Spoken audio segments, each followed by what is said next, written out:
Hello my dear guest. Today I want to show you how you can make an input a required field in your application. And first question that you need to ask yourself is what version of Angular you are using. In case if you are using the latest and greatest Angular 16, it's super easy.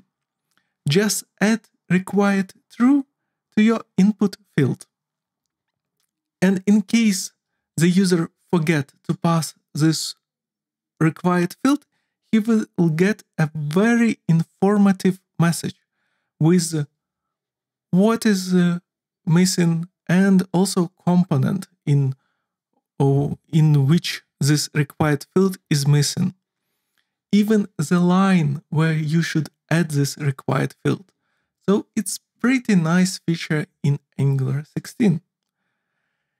But in case if you are not using Angular 16 and you are not planning to migrate, another approach is to add in parentheses the field that is required in your selector.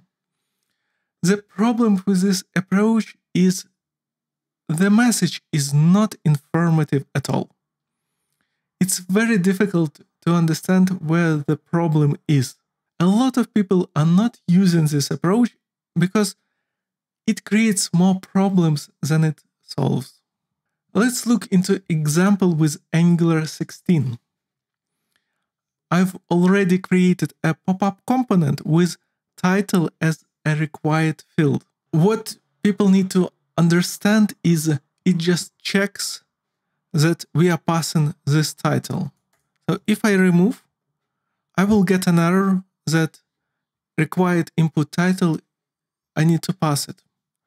But it doesn't check if the title is null or undefined. So be careful with it, because it just checks during build time that the user pass this field. It doesn't check if it's null or undefined or maybe empty string. And the last what I wanted to show you, if you are using Angular 15 and above, there is a very nice feature that was taken from React. There is no need to add this pop-up component. Now we can write code like this one, and everything will compile successfully. I hope this video helped you, and remember to never isolate yourself. And have a great day. Bye.